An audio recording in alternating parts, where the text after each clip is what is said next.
El sol caía con una fuerza implacable sobre las áridas tierras del lejano oeste, tiñendo de un naranja vibrante las rocas y el polvo que se levantaba con cada ráfaga de viento.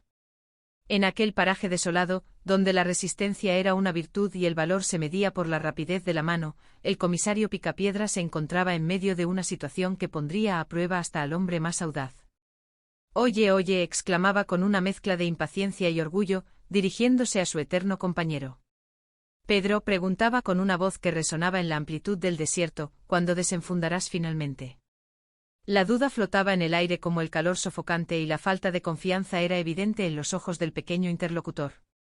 «No tienes confianza en mí, enano», sentenciaba el comisario con un tono que buscaba reafirmar su autoridad. La pregunta sobre en quién confiar y qué planes cruzaban la mente del comisario Picapiedra quedó suspendida, solo interrumpida por una orden tajante de callar la bocota por última vez. En otro rincón del pueblo, el comisario Cuarzo se enfrentaba a sus propios demonios y a la insistencia de Pito Broncosaurio. El escándalo era tal que las cartas de la mesa de juego salían volando por el aire, creando un caos innecesario en la oficina de la ley. «Enciérrese, Broncosaurio», gritaba el comisario Cuarzo intentando imponer un orden que se le escapaba de las manos. Pero Bill, conocido como Broncosaurio, tenía noticias que harían temblar los cimientos de Rocas Altas. Había visto a los hermanos Rajuelero. Pietro Rajuelero y sus dos hermanos, aquellos delincuentes que habían sembrado el terror años atrás, habían salido de la cárcel. No se trataba de una fuga, sino de un perdón legal que los ponía de nuevo en el camino, con boletos comprados directamente hacia su destino. Estarían allí antes de que se metiera el sol, y el recuerdo de hace 10 años, cuando asolaron la región y acabaron con cada comisario valiente, regresaba como una sombra oscura. El pánico se apoderó del ambiente. El comisario Cuarzo, sintiendo que su tiempo de valentía había expirado, intentó delegar su placa a cualquiera que estuviera cerca. «Yo no soy ese comisario», se defendía, mientras recordaba que los últimos defensores de la ley se habían marchado con una compañía de teatro. La responsabilidad quemaba como el hierro al rojo vivo. Cuando los rajueleros juran liquidar a un comisario, no les importa quién porte la estrella, solo buscan el símbolo. La decisión fue rápida para algunos, no por su pistola, sino por sus maletas.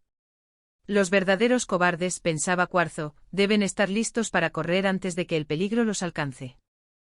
Mientras tanto, en un punto remoto a 1500 kilómetros de ninguna parte, Pedro y Pablo exploraban la tierra en busca de tesoros invisibles. Pablo dudaba de la eficacia de aquel contador Geiger que Pedro sostenía con tanta fe. El paisaje del oeste, vasto y salvaje, ofrecía una belleza que Pablo intentaba apreciar, aunque Pedro estuviera más preocupado por encontrar uranio. «Es una tierra donde los hombres son muy hombres», decía Pedro con entusiasmo, «y las mujeres a veces más que ellos». La aventura los había llevado lejos, lejos de los salones de belleza que Vilma extrañaba y de la comodidad del hogar que Betty añoraba. La falta de combustible se convirtió en el primer gran obstáculo real cuando el tanque de emergencia resultó estar vacío, olvidado en el último pueblo a 80 kilómetros de distancia, justo donde compraron aquellos emparedados de maní. El destino, caprichoso y juguetón, los condujo hacia un pueblo fantasma que parecía sacado de una leyenda antigua. «Bienvenidos turistas», susurraba el viento entre las casas de madera crujiente. Al entrar en el lugar, una advertencia pintada en una puerta les ordenaba dejar sus armas. La situación se tornó cómica cuando Pedro, intentando demostrar su conocimiento sobre armas, se encontró cara a cara con su antiguo compañero de escuela, el comisario Cuarzo. El reencuentro fue explosivo, lleno de abrazos y recuerdos de viejos tiempos. Cuarzo presumía de su valentía, contando historias de cómo capturó bandas enteras sin ayuda, ganándose el voto del pueblo. Pedro, no queriendo quedarse atrás, comenzó a tejer su propia red de hazañas imaginarias, hablando de encuentros con desesperados y trucos aprendidos de viejos indios. La oportunidad de gloria llegó con una propuesta inusual: nombrar a Pedro comisario por un día, una costumbre del oeste para los hombres valientes. Pablo fue designado como su fiel ayudante. Mientras tanto, a 200 millas de allí, los hermanos Rajuelero, Granito y Rocaliza, avanzaban con la firme intención de acabar con cualquier comisario que se interpusiera en su camino. En Rocas Altas, la ceremonia de nombramiento se llevó a cabo con una mezcla de solemnidad y humor.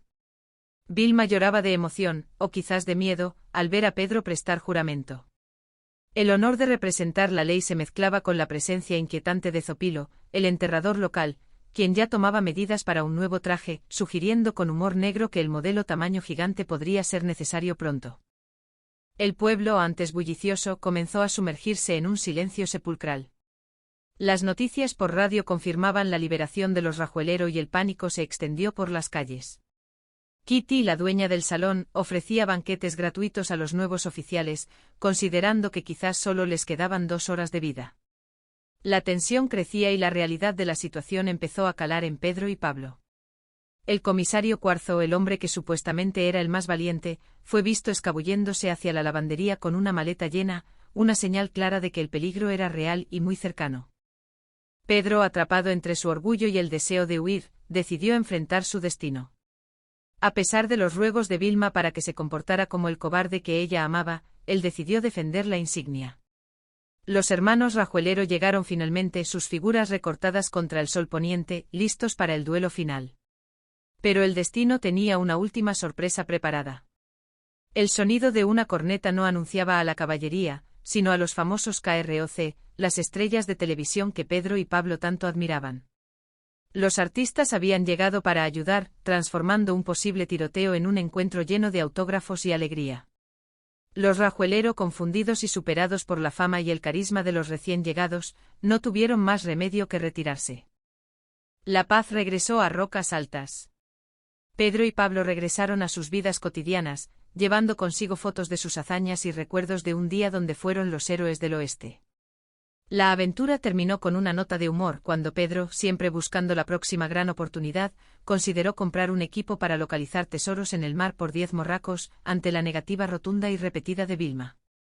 Así, entre risas y lecciones aprendidas sobre el valor y la amistad, la historia de los comisarios por un día se convirtió en una leyenda más de las áridas y hermosas tierras de la región de Roca Rosa.